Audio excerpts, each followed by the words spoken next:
Online class ধাপ 19। বিষয় SNR business লাইফে এসিজিপি এমপি সুবিধাভোগী তহবিল কি, এর সুবিধা কি? এসিজিপি প্রত্যেক সংসদ সদস্যদের এমপিদের জন্য একটি সুবিধাভোগী তহবিল তৈরি করে। এই তহবিলটিকে এসিজিপি এমপি সুবিধাভোগী তহবিল বলা হয়। ফান্ডের আয়ের উৎস হল ফান্ডের ওয়ার্ক কমিশন এবং এসইজিপি প্রকল্প। এই কমিশনকে দুই প্রকারের থেকে আসে। এক হলো এসিজিপি সদস্যতা কমিশন, অন্যটি হলো এসিজিপি সদস্য উপার্জন কমিশন, এসিজিপি মেম্বারশিপ কমিশন। এই ধরনের কমিশনকে এমপি আসন এলাকায় এসিজিপি সদস্যদের সংখ্যা থেকে আসে। ফার্ম একটি এসিজিপি সদস্যদের জন্য 30 টাকা দেবে।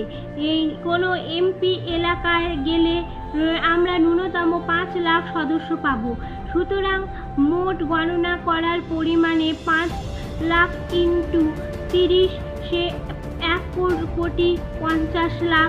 এসিজিপিতে এমপি সুবিধাভোগী তহবিলের প্রথম উৎস হলো 1,50,00,000। এই পরিমাণে প্রতি 14 মাসে আসে, কারণ সমস্ত এসিজিপি সদস্যদের তাদের এসিজিপি সদস্যতা নিবন্ধনের প্রতি 14 মাসের পর নবায়ন করে। তাই 5 বছরের জন্য তারা 4.5 করোড়ের বেশি আয় করে। এসিজিপি সদস্যদের উপার্জনের কমিশন।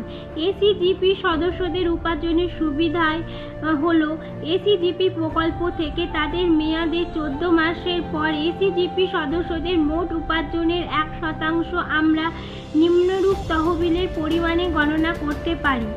যদি 5 লাখ এসিজিপি সদস্যরা এসইজিপি সদস্যতা আইডি নিবন্ধন পায়, তাহলে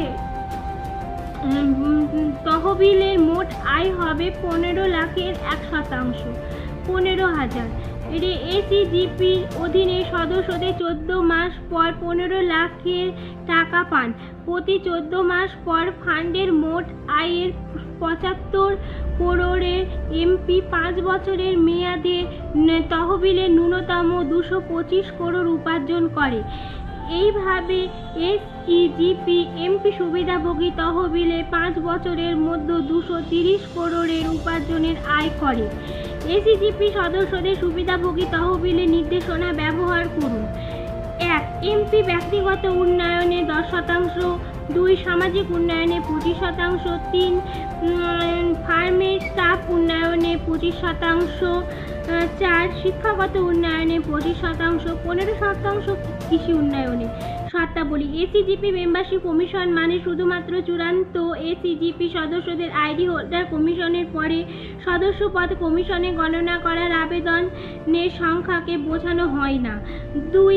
এসিজিপি সদস্যদের আয় ও কমিশন মানে এসিজিপি সদস্যদের মোট উপার্জন যা তাদের ব্যাংক অ্যাকাউন্টে পরে জমা হবে। কমিশনের মোট পরিমাণের উপর গণনা করা হবে। 3. সমস্ত বিরোধ কমিশনের বিষয়গুলো শুধুমাত্র এসএনআর বিজনেস লাইফের প্যানেল অ্যাডভোকেটের দ্বারা সমাধান করা হবে।